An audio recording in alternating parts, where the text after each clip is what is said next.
আসসালামু আলাইকুম প্রিয় দর্শক, অন্য মঞ্চের আলোচনায় আপনাদের সকলকে আমন্ত্রণ জানাচ্ছি। আপনারা এই মুহূর্তে আমাকে যে যেখান থেকে দেখছেন এবং পরবর্তী ভিডিওটি যে যেখান থেকে দেখবেন, সকলকে জানাই আমার প্রাণঢালা অভিনন্দন এবং শুভেচ্ছা।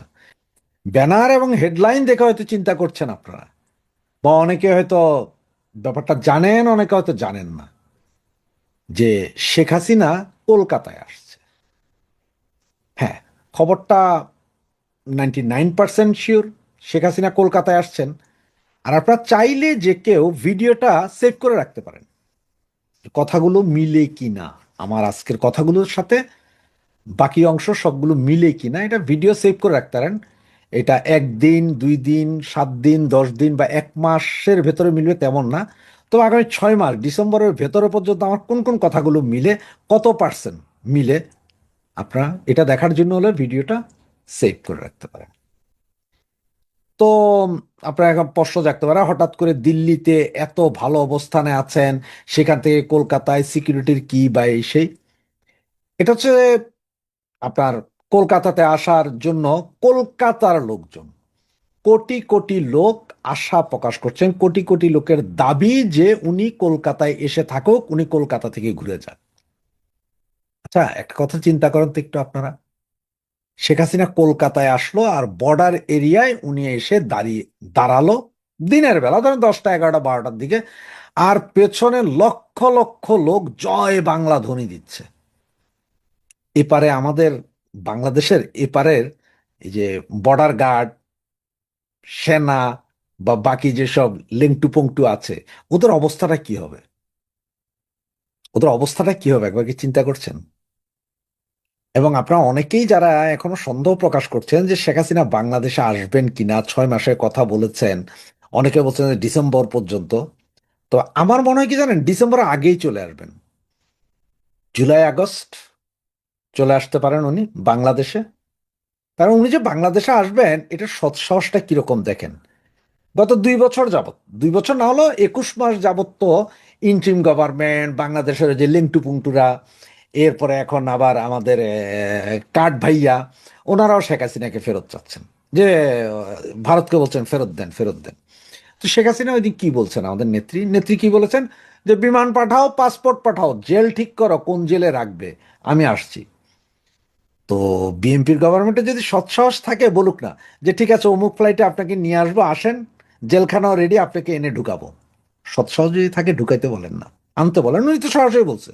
যদি এখন বিএনপির গভর্নমেন্ট যদি বলে যে হ্যাঁ আমরা বিমান দিছি, আপনার পাসপোর্টও ফেরত দিলাম, কিন্তু আপনি দেশে আসছেন না, আপনি তো আসবেন না, তাহলে একটা কথা আছে। কিন্তু উনি তো টেক্কা খেলে দিলেন যে জেলখানাও রেডি করো, বিমান পাঠাও, পাসপোর্ট দাও, আমি আসতেছি বাংলাদেশে, কোনো সমস্যা নাই। তোমরা আমার চাইতে হবে না, তো ভারতের কাছে চাইতে হবে না, আমি আসবো, আমাকে এই জিনিস দিয়ে দাও, আমি আসছি বাংলাদেশে, যেদিন চাইবা সেদিনই চলে আসবো। এই সৎসাহস দেখানোর মতো সাহস শেখ হাসিনা ছাড়া, জননেত্রী শেখ হাসিনা ছাড়া আর কারো নাই, বঙ্গবন্ধু কন্যা শেখ হাসিনা ছাড়া আর কারো নাই। তো যে কথাটা বলছিলাম, যিনি কলকাতাবাসীর, কলকাতার বাঙালিদের মধ্যে একটা ভাইব তৈরি হয়ে গেছে শেখ হাসিনাকে আনবে। এবং এখানে এখন দেখেছেন যে বিজেপির যে শুভেন্দ্র অধিকারী, তিনিও রিকোয়েস্ট করেছেন শেখ হাসিনাকে যে আপনি কলকাতাতে আসে থাকেন, বাঙালিদের মাঝে থাকেন, এইখান থেকে প্রতিদিন প্রয়োজনে বর্ডার দেখেন। এমনও তো হতে পারে শেখ হাসিনা এসে শুভেন্দ্র অধিকারী সহ বর্ডার এরিয়া ভ্রমণ করছে, লক্ষ লক্ষ লোক ফুল ছিটাচ্ছে আর জয় বাংলা ধ্বনি দিচ্ছে, আর এপার থেকেও আসছে। তা কলকাতার ম্যাক্সিমাম জায়গায় আপনার এই যে আমাদের ফরিদপুর, তার বিভিন্ন জায়গায় যেগুলো আগে হিন্দু অধ্যুষিত এরিয়া ছিল বাঙালি, এরা অনেকেই জীবন ভয়ে ওখানে চলে গেছে, দশকের পর দশক ধরে। ওরা সবাই আছে, ওদের সবার কাছেই শেখ হাসিনা হচ্ছে যে সবচেয়ে জনপ্রিয় পৃথিবীতে। ওরা ওই ভগবান, আল্লাহ ভগবান যেটা বলেন ওইটার পরে শেখ হাসিনাকে ওরা সবচেয়ে প্রিয়, সবচেয়ে নিরাপদ স্থান মনে করে, তাদের সবার ইচ্ছা। এবং শেখ হাসিনা যেদিন কলকাতায় পাড়া দিবেন, আমার মনে হয় কলকাতার রাস্তাঘাট সমস্ত কিছুতে মানুষের গগনবিদারী চিৎকার থাকবে আর ফুলের পাপড়ি থাকবে। এবং ওনার কলকাতা আসাটা আগামী মাসে জুনের যে কোনো সময় উনি কলকাতাতে আসবেন, এতটুকু শিওর হওয়া গেছে, এটা 100% শিওর হওয়া গেছে। হ্যাঁ, এখন আপনারা তো বলতে পারেন আমাদের অনেক নেতা বলে নাই, ওই নাই, সেই নাই। ভাই, কে কারে বললো, কে কারে খবর দিল তা জানি না। আমার কাছে যতটুকু গ্যারান্টেড খবর পেয়েছে আমি ততটুকু বললাম আপনাদেরকে।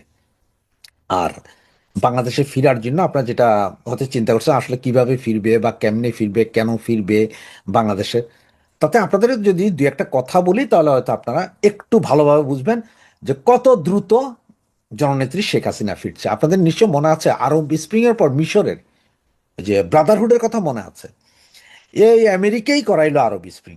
ব্রাদারহুড জিতলো, জিতাইসা কি করলো তারা, সেই জঙ্গি উৎপাত, এদের তো জঙ্গি, ওখানেও জঙ্গি, এই জঙ্গি উৎপাত বেশি দিন টিকলো না। ব্রাদারহুডের নেতা কোথায় গেলেন, জেলে গেলেন, ফাঁসি হয়ে গেল, সব কিছু। এরপরে সেনা শাসন আসলে, এখনো যে মুরসি আছে সেনা শাসন। ঠিক বাংলাদেশের পরিস্থিতি একটু চিন্তা করেন। আমেরিকা চুক্তি করেছে, ওই করেছে, সেই করেছে, কিন্তু এই চুক্তি করলে কি হবে? চুক্তি তো করছে, আমার সেন্ট মার্টিন নিবে, বন্দর নিবে, অমুক নিবে, তমুক নিবে, কিন্তু আমেরিকাও ভালো করে জানে যে জনগণের সমর্থন যদি না থাকে, প্রপার যদি কারো যে কন্ট্রোল করতে হবে এরকম লোক না থাকলে তারা এগুলো নিতে পারবে না। শুধু তাদের ভুল ভেঙে গেছে। এখন ক্ষমতায় তারেক জিয়ারা বসাইছে, কারণ 5ই আগস্টের পরে যেভাবে আপনার মৌলবাদীদের উত্থান, আমেরিকা ও জানতো, এদের কাছে ছিল যে মৌলবাদী আছে, কিন্তু মৌলবাদী ধরার জন্য তো একটা সিস্টেম লাগে, কোনো ইয়েতে লাগে। সুতরাং মৌলবাদীদের উত্থান দেখলো সব, এখন তারেক জিয়াকে বসাইলো। এখন যেটা তারা প্ল্যানিং এ করবে সেটা হচ্ছে যে এই যে মৌলবাদীর উত্থান, এইটারে কিন্তু সালাদ কাটা করবে। আমরা কচু কাটা বললে তো সবাই কচু কাটা বলে, আমি বললাম যে সালাদ কাটা, মানে সালাদ যেভাবে কাটা নেয় মৌলবাদী এগুলো সবগুলোরা কাটবে, দেখবেন। লেখা রাখেন এটা, ওই যে বললাম ভিডিওটা ডাউনলোড করে রাখেন, সেটাই রাখেন। সালাদ কাটা করবে এই মৌলবাদী গোষ্ঠীটাকে, এবং এমন কাটা করবে যেটা কল্পনা করতে পারবে না। ঠিক ওই যে মিশরের সেই ব্রাদারহুডের মতো কচু কাটা করবে। তার কারণ কি জানেন? ইন্ডিয়া এখন, ইন্ডিয়া বলতেছি, সরি, আমেরিকা বুঝতে পারছে যে এইখানে আমি এই চুক্তির বলে এগুলো পাই আর না পাই, কারণ শেখ হাসিনা ছাড়া অন্য কেউ এই দেশ কন্ট্রোল করতে পারবে না, বা অবস্থা এতই জটিল। আর যদি তাকে পাইতে হয় তাহলে হয় শেখ হাসিনার সমর্থন লাগবে, নাই শেখ হাসিনার সমর্থিত কোনো সেনা বাহিনী লাগবে, মানে যাদের পেছনে মিনিমাম 50% লোক ভরসা করে। বাংলাদেশের জনগণ কিছু হোক আর না, 50% লোক আওয়ামী লীগের উপরে ভরসা করে। আওয়ামী লীগও চুপচাপ। এই যে এখন হঠাৎ করে দেখতেছেন যে হামে শিশু মারা গেল প্রায় 1100-1200 মতো, এরপরে গত এক সপ্তাহ ধরে দেখতেছে যে প্রতিদিন ধর্ষণ, প্রতিদিন, আজকে এখানে তো কালকে এখানে, পরশু এখানে, একটা না যাইতে আরেকটা। আর সবচেয়ে মজার বিষয় দেখেন, গতকাল রাতে চট্টগ্রামের বাকলিয়াতে ধর্ষণ, আজকে আবার দুইটাকে ধর্ষণ, দুই শিশুকন্যাকে ধর্ষণ। এই সমস্ত অবস্থা নিয়ে জনরোষ, তিনজন মন্ত্রী, গতকালে প্রধানমন্ত্রী সহ বাকি 2জন মন্ত্রী, টোটাল 3জন মন্ত্রী গেল রামিসার বাড়িতে। সেইখানে ওনারা ঘেরা হয়ে পড়ে গেল। সেইখানে তাদেরকে ভুয়া ভুয়া গদিচার গদিচার পাবলিক ইয়ে করতেছে। কালকে সারা রাত গন্ডগোল চলছে চিটংয়ে, আজকে আবারও 2টা শিশুকন্যাকে ধর্ষণ। এছাড়াও প্রতিদিন লাশ পাওয়া যেতেছে, মানুষের সেন্টিমেন্ট উঠতেছে। একদম সেম এই ঘটনাগুলো কিন্তু যদি একটু গুগল করেন দেখবেন যে মিশরেও ঘটেছিল। এই তালেবানি শাসন চাই, ব্রাদারহুড, ওই অমুক সনদের অধীনে আমরা দেশ দখল করতে চাই, অমুক সদনের অধীনে দেশ চলবে, এগুলা কিন্তু আমেরিকা কিন্তু সব ভালো পায়, মাগার এই মৌলবাদ শক্তিরে ভালো পায় না। এদের কথা হচ্ছে যে কাটো কচুর মতো, ঠিক এই কচুর মতো না, এবার সালাদের মতন কাটবে বাংলাদেশের এই মৌলবাদী যেগুলো লাফাইতেছে। এবং আজকে যে ডারবি নাসিরকে ধরেন আটকায়া ফেলানো, থানার ভিতরে নাকি ওরা গেট ভাঙা, এগুলো সব করতেছে কিন্তু ডিপ স্টেট। কারণ ডিপ স্টেট বসাইছে তারাই মাইরা ধরে এটারে নামাবে, নামানোর পরে নিজের স্বার্থে চুক্তি মুক্তি ভুলা যান, সেন্ট মার্টিন নিবে না, এটা নিজের স্বার্থে হইলেও শেখ হাসিনাকে তারা আনাইতে হবে। তার কারণ হচ্ছে যে ওনারাও ভালো করে বুঝে গেছে যে চায়না, ইন্ডিয়া, রাশিয়া তিনটা এক জায়গায় চলে আসছে। আর বাংলাদেশের যদি এই অবস্থা থাকে তাহলে ওনারা আমসালা দুইটাই হারাবে। কারণ বাংলাদেশ হয় চায়নার দিকে চলে যাবো গা, আর ইন্ডিয়ার দিকে গেলে। সুতরাং শেখ হাসিনার সাথে একটা নেগোসিয়েশন করতে চাচ্ছে যে ঠিক আছে রে বাবা, আগের মতন যে যেমনি আছে থাকুক, আমরাও থাকি। ওরা এমনি এমনি আপনাদের এই যে 50টা আমেরিকান পতাকা দেওয়া রিক্সা আইনে এখানে দেয় নাই, এ সব এখন নাটকবাজি হইতেছে। একদিকে নাটকবাজি, অন্যদিকে এই আমেরিকাই করাচ্ছে কিন্তু। যাই বুঝবেন, পাবলিকের সেন্টিমেন্ট গ্রো করা, পাবলিকরে দিয়া খেপানো, মন্ত্রীদেরকে আটকায়া মিছিল, এগুলো সব আমেরিকা।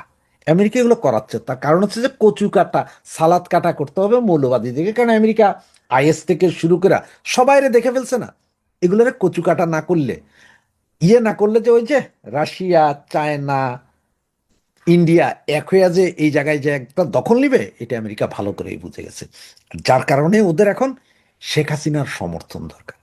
আমেরিকার প্রচন্ড প্রয়োজন এখন শেখ হাসিনার সমর্থন, এবং এই আমেরিকাই যা করেছিল তাই আনবে। ঠিক হয়েছে বললাম, আরব স্প্রিং এর সময় সেখানকার গভর্নমেন্ট ফেলে মুরসিরে আনছিল, মুরসিরে 1 বছরের মাথায় উল্টা লটকায়া জেলখানায় ঝুলাই দিয়া তার গ্রুপ শেষ করে দিছে। সেম অবস্থা বাংলাদেশও করছে। কারণ আমেরিকা জানতো যে বাংলাদেশও মৌলবাদী আছে, কিন্তু শেখ হাসিনার আমলে এমন ছিল এটা বাইরে দিতে পারতাম, কিন্তু ভিতরে ভিতরে খোকলা করতেছিল। এইটা একটা আমেরিকার ভয় ছিল, যার কারণে তো শেখ হাসিনাকে সরাইলো, মৌলবাদীদের পুরোটা দুনিয়ারে দেখাইলো। এখন হচ্ছে যে কচু কাটার করার সময়। তবে বাংলাদেশে যদি ওনারা বাংলাদেশের উপর ভর করে যদি চায়না, ইন্ডিয়া বা রাশিয়া এদের দিকে চোখ দিতে হয়, তাহলে ওনাদের কাছে শেখ হাসিনা ছাড়া দ্বিতীয় কোনো অপশন নাই। কারণ শেখ হাসিনার মতো এত জনপ্রিয়, এত বিশ্বস্ত জনগণের আর কেউ নেই। সুতরাং এই জন্যই বলছি, শেখ হাসিনা খুব দ্রুতই ফিরবে, আগস্ট সেপ্টেম্বর ফিরে যেতে পারে। ওই যে কলকাতাতে একবার একটু চিন্তা করেন তো, যে যেদিন কলকাতায় গেল, এরপরে কলকাতা থেকেই বলবে যে পরশুদিন বর্ডার এরিয়া ভিজিট করবো, অমুক অমুক গ্রাম, যেগুলো একদম বাংলাদেশের লাগোয়া, মানে 1 হাত 1.5 হাত জায়গার মধ্যে লাগোয়া। ওইসব জায়গায় যখন শেখ হাসিনা যাবে, কত লক্ষ লোক ওই পারে থাকবে, কত লক্ষ লোক এই পারে থাকবে। এই জয় বাংলা, জয় বঙ্গবন্ধুর ধ্বনি শুনে বাংলাদেশের কত হাজার লোকের আপনার কোভিড, 110 ডিগ্রি জ্বর হয়ে যাবে, সেটা একটু চিন্তা করেন এবং ভাবতে থাকেন যে এই মুহূর্তে বাংলাদেশে যা হচ্ছে সেগুলো কি হচ্ছে, কেন হচ্ছে, কিভাবে হচ্ছে।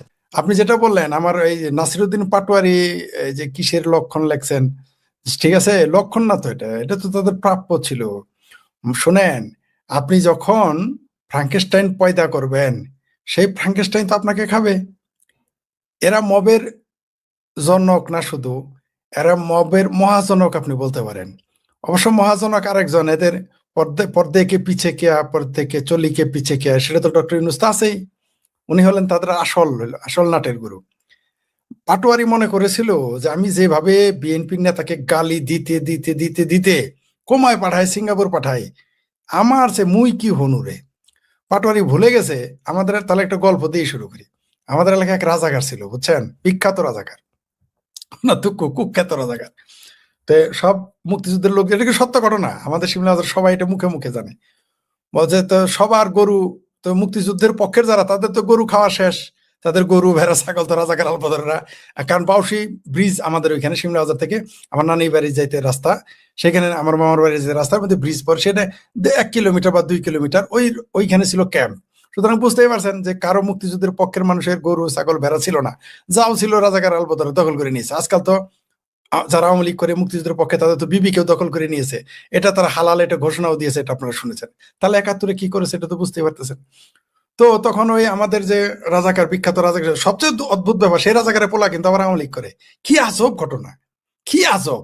যাই হোক, উনি আবার বড় আওয়ামী লীগের। যাই হোক, তো সেই জন্যই নামটা সঙ্গতের কারণে বলতে পারতাছি না। যাই হোক, সে ওই বিখ্যাত রাজাকার, কুখ্যাত রাজাকার, সে আমাদের এলাকায় ছেলেদের বলে গেদা। বলছে গেদা, ওই পূবে কিন্তু পূবের বন্ধ মানে খেত, গাই গুলা আছে, খোঁজ টোজ রাখিস। এই টাইমে তো বিমান হামলা হয়েছে। বিমান হামলাতে কই, দেখ আঙ্গরে বিমান যায়, আমগরে বিমান যায়, মানে পাক বাহিনীর বিমান দেখলে কই তো আমগরে বিমান যায়। কিরকম রাজাকার বুঝতে পারছেন তো। এই মুহূর্তে বিমান হামলা করছে, করার পর তো তার সব গরু মারা গেছে। তখন বাজান, এই আমগরে বিমান তো আমগরে গরুই মারলো। ঠিক আছে, কইটি কি হইলো, বাজান আমগরে গরু তো আমগরে বিমান আমগরে গরুই মারছে। এটা আমাদের শিমলা বাজারের সরিষাবাড়ি সত্যি ঘটনা। তো এই মুহূর্তে আমি যা দেখতেছি, যে আমার ভাবির পোলার কথা বললেন, মব ভায়োলেন্স হয়েছে, ভাবির পোলা কয় সে বাস। ঠিক আছে, আল্লাহর কাছে এখন সাহায্য না চাই, ভাবির পোলা কইতেছে সে বাস, মানে আমার ভাবির পোলার বিমান এখন ভাবির পোলার উপরে হামলা করছে। তা আমরা এবার একটু মজা নেই, আমরা আলহামদুলিল্লাহ বলি। আবার দেখেন, আবার রাগ করেন না আপনি আবার, যে আমরা মরার সময় কেন আলহামদুলিল্লাহ বলি, কারণ আপনি কূটনীতিক, আপনার জন্য ভাষা খুব শক্তভাবে ব্যবহার করতে হবে, নাহলে বিপদে পড়বো। এটা আমি বলি না, এক হুজুর বলছে পরশুদিন, যে মরার কোন ব্যক্তি মরলে প্রথমে আলহামদুলিল্লাহ বলতে হবে, তারপরে ইন্নানিল্লাহ পাঠ করতে হবে। এটা কিন্তু আমার দোষ না, আমি বলতেও চাই না, আমি ইন্নানিল্লাহ পড়ে আসে, কিন্তু হুজুর বলেছে আগে আলাম। তাই আমি বললাম যে মাশাআল্লাহ, আমার ভাবির পোলা, আমি দোয়া করি আমার ভাবির পোলার যেন কারিনা না হয়ে যায়, আমার ভাবির পোলা যেন হাদি না হয়ে যায়, আমার ভাবির পোলা জিন্দা থাকুক, আমি দোয়া করতেছি। দোয়া করার কারণটাও তো বুঝতে পারছেন, আমি দোয়া করতেছি তারা জীবিত থাকুক, জনগণ তাদের যদি একটু চেহারা টেহারা দেখতে পারে। আমি চাই না তারা মব ভায়োলেন্সে মারা যাক, হাদি হয়ে যাক বা অসুস্থ হয়ে কারিনা হয়ে যাক। আমি চাই তারা জীবিত থাকুক, বাংলাদেশের জনগণ তাদের মুখোমুখি করে তাদের গণ আদালতে বিচার করতে পারবে যে আমাদের ভাবির পোলার জন্য আমার এই দোয়া থাকলো। চেষ্টা তো তারা করবেই, তারা এই জনস্রোত জনরোষ ভিন্ন দিকে ডাইভার্ট করার জন্য বিভিন্ন চেষ্টা করবে, কিন্তু হালে পানি পাবে না। কারণ সবসময় সরকারের কথায় মানুষ সবকিছু করে না, কারণ তারা হালে পানি পাচ্ছে না। চেষ্টার ত্রুটি রাখবে না তারা ডাইভার্ট করার জন্য। যেমন হামের টিকার ব্যাপারে কত চেষ্টা না করলো আওয়ামী লীগের কাঁধে তুলে দেওয়ার জন্য, কত চেষ্টা না করলো শেখ হাসিনার কাঁধে দোষ দেওয়ার জন্য, কিন্তু ইউনিসেফ এমন একটা বয়ান দিয়েছে তাদের সবকিছু বুমেরাং হয়ে গেছে। অবশ্য স্বাস্থ্যমন্ত্রী হলো একটা নির্লজ্জ বেহায়া, এ হলো ঝুটা নাই, সে তো ঝুট পে ঝুট, ঝুট পে ঝুট, ঝুট পে ঝুট, মানে মিথ্যা তাকে বলতে হবে, তার স্বভাবই বোধহয়। আর আমার মনে হয় আরেকটা ধারণা, বাংলাদেশে বোধহয় মন্ত্রী হইতে গেলে মিথ্যা বলতেই হয় সম্ভবত। তার কারণে ইউনিসেফ বলার পরেও বলতেছে এটা আওয়ামী লীগ নাকি আওয়ামী লীগের অবহেলায় হয়েছে। যাই হোক, এরা চেষ্টা করবে কিন্তু কাজ হবে না। আর আপনি যেটা বললেন এটাই সত্য যে জননেত্রী শেখ হাসিনা যখন ডিক্লেয়ার করেছেন তিনি আসতেছেন বা আসবেন, এরকম একটা সাক্ষাৎকার দিয়েছেন, এর কারণে এদের মাথায় পোকা ধরে গেছে। দেখবেন যে কিছু কিছু ওই যে ভেড়া তো চিনেন, ভেড়া আর কি, গড্ডালিকা, তো যখন বৃষ্টির পানি ওদের মাথায় পড়ে তখন কিছু পোকা হয়ে যায়, কোনো ভেড়া তখন পাগল হয়ে যায়, গুতাগুতি শুরু করে দেয়। তো এরকম এরা গুতাগুতি শুরু করে দিয়েছে, কারণ এরা তো উন্মাদ হয়ে গেছে। এরা আসছিল, এরা হলো সব কেসকি বান্দির পোলা হয়ে গেছে, সুলতান খা। এখন যদি শেখ হাসিনা চলে আসে তাহলে এদের তো অস্তিত্ব থাকবে না, আবার তো তাদের কেসকি বান্দির পোলা হিসেবেই তাদের ট্রিট করবে এই দেশের জনগণ। এমনকি এরপরে কেসকি বান্দির পোলা হিসেবে জনগণ এদের দাম দেবে না, মূল্যায়ন করবে না হয়তো। এই ভয়ে তারা চেঁচামেচি, চিৎকার, কান্নাকাটি, হুড়াহুড়ি, মারামারি, কাটাকাটি শুরু করে দিবে নিজেদের মধ্যে। এমন হইতে পারে হাদির মতো একে একটা পলিসি করে সাইজ যেমন করা হয়েছিল, তারপরে হাদির পরিণতি দেখলাম পাটোয়ারি করে এরকম একটা কিছু বানিয়ে দেশের মানুষের দৃষ্টিভঙ্গি ভিন্ন দিকে নিয়ে যাওয়ার অপপ্রয়াস চালাবে। কিন্তু বাংলাদেশের জনগণ এখন বুঝে গেছে যেগুলো তাদের সব নাটক, তাদের ড্রামা। বাংলাদেশের মানুষের এখনকার নতুন করে বলতে হবে না, না আওয়ামী লীগকে বলতে হবে, না বুদ্ধিজীবীদের বলতে হবে। জনগণ এখন সচেতন, আর বুদ্ধিজীবীরা তো বলেই না, তাদের বলার প্রয়োজনীয়তাই মনে করে না। এই দেশের বুদ্ধিজীবী, লেখক, শিক্ষক, সাংস্কৃতিক শিল্পী, তাদের অনুভূতি কেবলমাত্র তখনই জাগনা থাকে যখন এই দেশে আওয়ামী লীগ ক্ষমতায় থাকে। এখন তো কোনো বাম, আপনি কি জানেন যে একটা বামপন্থী যায় না সেই বাসায় সান্ত্বনা দিতে, কিন্তু এতক্ষণ যদি এটা আওয়ামী লীগ সরকার আমলে ঘটতো তাহলে শাহবাগে হয়তো আমিও থাকতাম, ঠিক আছে, আমি হয়তো শাহবাগে সেখানে ব্যানারটা বানায় আনতাম নীলগা থেকে, চিৎকার চেঁচামেচি শুরু করতাম, বা আরো অন্যরা করতো। কেউ তো এর জন্য একেবারে এই মুহূর্তে যদি যে ঘটনাটা ঘটেছে এটা যদি আওয়ামী লীগের আমল হতো, শাহবাগে দেখতেন কেউ তো নরেন্দ্র মোদীকেও গালিগালাজ করতো। অনেকে হয়তো ভাববেন যে এটা আমি বানিয়ে বললাম, জি না, এটা আমি দায়িত্ব নিয়ে বললাম। আমরা অনেক মানববন্ধন করেছি আওয়ামী লীগের আমলে, যেখানে শিশু নির্যাতন বা বলাৎকারের বিরুদ্ধে যখন আন্দোলন করতে গেছি বামপন্থীদের দেখতাম নরেন্দ্র মোদীকেও গালাগালি শুরু করতো। তো আওয়ামী লীগ থাকলে তাহলে কি হইতো তো বুঝতেই পারে। কিন্তু এখন কাউকে আপনি খুঁজে পাবেন না, কোন শিল্পী, অভিনেত্রী, কারো আসমানও কাঁপে না, জমিনও আর কাঁপে না। 7 বছরের শিশুকে ধর্ষণ করে তাকে কেটে পিস পিস করে রেখে যায়, এই খবর পাওয়ার পর কারো আসমান জমিন কাঁপে না, কারণ এখন $50,000 অ্যাকাউন্টে যায় নাই, বা $5 লাখ অ্যাকাউন্টে যায় নাই। আবার আজকাল এটাও বলা যায় না, অনেকে রাগ করে, এখানে নাকি স্বতঃস্ফূর্ত বিপ্লব হয়েছিল। তো স্বতঃস্ফূর্ত বিপ্লব হইলে, জুলাই সন্ত্রাস যদি স্বতঃস্ফূর্ত বিপ্লব হইতো, তাহলে 3 মাস না যেতেই এই মুসলেকা স্বরাষ্ট্রমন্ত্রীকে দেখে মানুষ ভুয়া ভুয়া স্লোগান দেয় কেন? তিনি তো প্রধানমন্ত্রীর চেয়ে তো বড় মন্ত্রী। এখন বাংলাদেশে কোন মন্ত্রী স্বরাষ্ট্রমন্ত্রী হাতে নাই? এ দেশের আইনমন্ত্রী বলে স্বাস্থ্য মন্ত্রণালয় নিয়ে কথা, স্বাস্থ্যমন্ত্রী বলে আইন নিয়ে কথা, মানে বুঝে উঠতে পারি না। বুঝতে পারছেন? আপনি তো একজন ডিপ্লোম্যাট, আপনি এটা ভালো বলতে পারবেন যে এই দেশে কে যে কোন মন্ত্রী আমরা এখনো বুঝতেই পারতেছি না। আর তারেক রহমান প্রধানমন্ত্রী নাকি তিনি বাংলাদেশের ম্যানেজার, কিছুই বুঝি না আমরা। মনে হয় এই মন্ত্রীরা তারা ম্যানেজার রাখছে, এরকম মনে হয়। তার কথাবার্তা দেখলে দেখবেন যে কথা বলতেছে, কোনো প্রটোকল নাই, কিছু নাই, আমি বুঝতে পারতেছি না। অবশ্য তিনি মুখ বন্ধ রাখাই ভালো, কারণ মুখ খুললেই তো আবার কি থেকে কি রেখে কি বলে ফেলেন নিজেই জানেন না, তো বিএনপির আরো সমস্যা হয়ে যায়। তো 3 মাসের ভিতরেই যে সরকারকে মানুষ, স্বরাষ্ট্রমন্ত্রীকে মানুষ ভুয়া ভুয়া স্লোগান দেয়, আপনি বুঝতে পারতেছেন সেই দেশটা কোন দিকে চলে গেছে। আর আমার ভাবির পোলারা তো ভয় পাইতেছে এই কারণে যে তারা তারা যেভাবে খাওয়া পড়া শিখে গেছে, থাকতো শিবিরের মেসে, চলতো লোকাল বাসে, সেইখান থেকে তারা এখন 5 স্টার তারকা হোটেলে গিয়ে তারা হাঁসের মাংস খায়। এই দিন তো তাদের চলে যাবে, এই জন্য ভয়ে তারা চিৎকার চেঁচামেচি শুরু করেছে। আবার আরেক ভাবির পোলাকে সরকারি চাকরিতে, আগে শুনতাম যে আরেক ভাবির পোলা লাম্পট্য করে, ভাবির পোলার বাপে মানে আমার ভাই, মানে আমরা শুনতাম যে বাপে মামা খালুরা যদি মন্ত্রী হয় তাহলে পোলা মেয়ে ভাগ্নে ভাগ্নিরা ভাতিজারা আপনার বিগড়ে যায়। এই দেশে কিন্তু উল্টা। আমার এক ভাবির পোলার বাপের কথা তো শুনতেন, তার পোলা যখন উপদেষ্টা হয়েছিল তখন তিনি স্কুল শিক্ষিকাকে তিনি হেনস্থা করতেন, তিনি তাকে যৌন হেনস্থা করতেন। এই হলো বাংলাদেশের অবস্থা। আজকে যে অবস্থা চলতেছে এগুলো তো সব বন্ধ হয়ে যাবে। আমার ভাবির পোলারও শাদী বিয়ের, একদিকে মৌলবীরে বিয়ের ধুম বাজাইছে, কেউ 2 বিয়ে করে 3 বিয়ে করে, কত যে হাঙ্গা করে। আমাদের এলাকায় প্রথম বিয়ের পরে করলে এটা হাঙ্গা বলে, হাঙ্গা করার ধুম লেগেছে। এখন গান গাইতে হবে, আমরা একটা গান গাইতাম না, কিসের যেন ধুম লেগেছে। আর এই যে আসিফ সার কি শিখে গেল, বলে গেছে যে দ্বিতীয় বিবাহ করতে আর বইয়ের অনুমতি লাগবে না। আসলে তো হাঙ্গা হাঙ্গা করতে আর অনুমতি লাগবে না, এমনি না শুনে কানাই দিয়েছে ঢোলের বাড়ি। মৌলবীরা হাঙ্গার উপর হাঙ্গা করতেছে, হাঙ্গার উপর হাঙ্গা। আবার সেগুলো করার পর আবার বলে এগুলো নাকি বিশাল বীরত্বের কাজ। মানে কবে না জানি তারা বলে চুরি চামারি ডাকাতি, তারপর আপনার মাদক ব্যাপারী হওয়া, বলাৎকার করা, এগুলো বীরত্বের কাজ, এগুলো তারা না ঘোষণা দেয়। তো আপনি যেটা বলেছেন, আমার ভাবির পোলারা ভয়ে আছে, সকালবেলা আন্ডা খাইছে, আন্ডার ঢেল খাইছে, আবার শুনলাম সন্ধ্যাবেলায় তাকে আবার তার বিএনপি তার সহকর্মী যারা আছে তাদের দৌড়ানি শেখাইতেছে, এটা শুনতেছি। তার উপরে শুরু হয়ে গেছে। সে ভেবেছিল যে আমাকে তো বিএনপি ব্ল্যাঙ্ক চেক দিয়েছে, যা ইচ্ছা তাই বলার, কিন্তু সবকিছুর একটা লিমিট আছে, লিমিটেশন আছে, সময় আছে।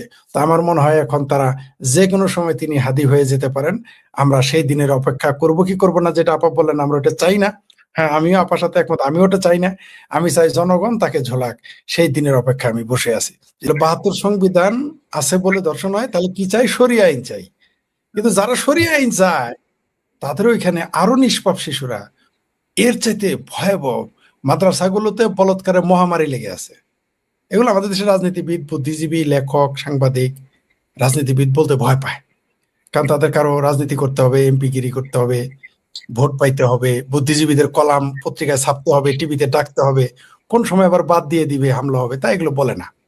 কিন্তু তাদের আগে বলা উচিত ছিল। যাই হোক, আরেকটা দেখেন, আরেক বদমাইশ, কি যেন চাকমার নাম, সে বিশ্ববিদ্যালয়, ঢাকা বিশ্ববিদ্যালয়, সে কি বলছে শুনেছেন তো?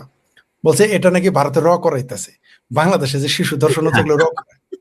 মানে এই জন্যই আমি তখন আওয়ামী লীগ ক্ষমতা, আমি এরা নাকি আবার বিশ্ববিদ্যালয়ের ছাত্র। আমি অবাক, আপনি বিশ্বাস করেন ঢাকা বিশ্ববিদ্যালয়ে না পড়তে পারার বেদনা আমার 3 বছর আগেও ছিল, প্রচন্ড বেদনা ছিল। বিশেষ করে জুলাই সন্ত্রাসের আগের দিন পর্যন্ত এত বেদনা ছিল আমার। পৃথিবীতে কোনো দুঃখ নেই, আমি সে কোনো দুঃখ নষ্ট করে ফেলছে। আমরা যারা ঢাকা বিশ্ববিদ্যালয়ের ছাত্র, আমাদের ইজ্জত সম্মান শেষ। জি জি জি। তো এই আমার একটাই দুঃখ ছিল, হায় হায় বিশ্ববিদ্যালয়ে পড়তে পারি নাই, ঢাকা বিশ্ববিদ্যালয়ে পড়তে পারি না, এই বেদনা। কিন্তু বিশ্বাস করেন 2000 যেই দিন তারা বলেছে তুমি কে আমি কে, রাজাকার রাজাকার, আমার দুঃখ ওই দিন শেষ হয়ে গেছে। আর এই সমস্ত উল্টোপাল্টা কথা বলার পরে মনে হয় যে খুব ভালো হয়েছে ঢাকা বিশ্ববিদ্যালয়ে পড়ি না, কেন এরকম গবেট হইতাম। আর আগে মনে হইতো হায় হায় ডক্টরেট ডিগ্রিটা কেন নিলাম না, আমি পৃথিবীর সবচেয়ে নিকৃষ্ট, কত আফসোস, আহা। কিন্তু এখন ডক্টরেটদের বক্তব্য শুনে মনে হয় খুব ভালো করেছি ডক্টরেট ডিগ্রি নেই নাই, নিলে তাদের মতো চান্স আমি করতাম। খুব ভালো। আমার জীবনে 2টা দুঃখ ছিল, ঢাকা বিশ্ববিদ্যালয়ে পড়তে পারি না, ডক্টর ডিগ্রি নিতে পারি নাই, বা ওইদিকে যাইতে পারি নাই। যাই হোক, এই দুঃখ আমার শেষ। দেখেন, এই আমি 3 বছর আগেই বলেছিলাম যে এই বাংলাদেশে যে কোনো সমস্যা হোক, যখন আপনি সমাধান করতে না পারবেন, জাস্ট বলে দেবেন এর জন্য ভারত দায়ী। চিন্তা করে দেখেন, একটা ধর্ষণ হচ্ছে, ঢাকা বিশ্ববিদ্যালয়ের ছাত্র বলতেছে যে এর জন্য ভারতের র দায়ী, ঢাকা বিশ্ববিদ্যালয়ের ছাত্রী বলতেছে 72 সংবিধান দায়ী। কত বড় নির্বোধ। এবং এটা কিন্তু নির্বোধ না, কিন্তু আমি একটু ভুল বললাম, এরা হচ্ছে আমাদের জামালপুরা পাগলা, ডিমের হালি 3টায় বেচবে 5টায় না। মানে যাতে মাতাল তালে ঠিক, তারা কিন্তু বলে নাই যে যে এই দেশে মৌলবী করে ওয়াজের জন্য এটা করেছে, ওইটা বলবে না। ওই যে যাতে মাতাল তালে ঠিক, ওইটা বলবে না। এরা বলবে না যে বাংলাদেশে এই আর যে এই হত্যাকাণ্ডটা ঘটিয়েছে সে কিন্তু একটা খুনের আসামি ছিল, সে 12 বছর জেল কেটেছে। এই জেল কাটার আসামি 5 তারিখের পরে মুক্তি পেয়েছে। কল্পনা করতে পারেন? শুনেন, আজকালকার যে হুজুর, এরা তো মূলত দেখেন, আর এরা কত বড় মিথ্যাবাদী। সারা জীবন বলে আসলো যে সে আওয়ামী লীগের আমলে বলেছিল যে যদি শেখ হাসিনা কেউ বিরোধিতা করে উন্নয়নের, তাহলে সে জাহান্নামে যাবে। আবার এও বলেছিল তার বাপ দাদা 14 গোষ্ঠী 2 কোলে, মামা দাদা নানা খালু মামা সব আওয়ামী লীগ করে, এখন সে জামাতের এমপি। এগুলো লোক আমাদের দেশের এমপি সংসদে যায়। আর আপনি যেটা দেখলেন চেষ্টা করতেছে তারা বিভিন্ন রকম স্যাবোটাজ ঘটিয়ে, বিভিন্ন রকম নাটক ঘটিয়ে মানুষের দৃষ্টিভঙ্গি ভিন্ন দিকে নিয়ে যাওয়ার, কিন্তু তারা সফল হবে না। বাংলাদেশের মানুষ এতটুকুই সচেতন হয়ে গেছে যে আদালতে কিন্তু আসামিকে গুলি করে মেরে ফেলেছে। আপনারা তো দেখতে পারেন, এবং দেখেন এটা মিডিয়াতে আসে না, মিডিয়াতে এটা আসতে দিচ্ছে না। আমরা ফেসবুকের কল্যাণে জেনেছি, ইউটিউবের কল্যাণে জেনেছি, মেইন মিডিয়া মেইন স্ট্রিমে আসতে দিতেছে না সরকার। ঠিক যেমন হামের টিকার খবর, হামে কত শিশু মৃত্যু বা কখন কি হচ্ছে এগুলো খবর আনতে দিচ্ছে না। কিন্তু বাংলাদেশের জনগণ কিন্তু বসে নেই, তারা কিন্তু, তাদের কিন্তু চোখ খোলা। আপনি হয়তো কিছুদিনের জন্য বোকা বানিয়েছেন বা 1 বছর 2 বছরের জন্য বোকা বানিয়ে রাখতে পারবেন, সব সময় কিন্তু বোকা বানিয়ে রাখতে। কেবল তো আন্ডা ছুড়েছে পাবলিক, কিন্তু ডান্ডা এখন হাতে নেয় নাই, কেবল তো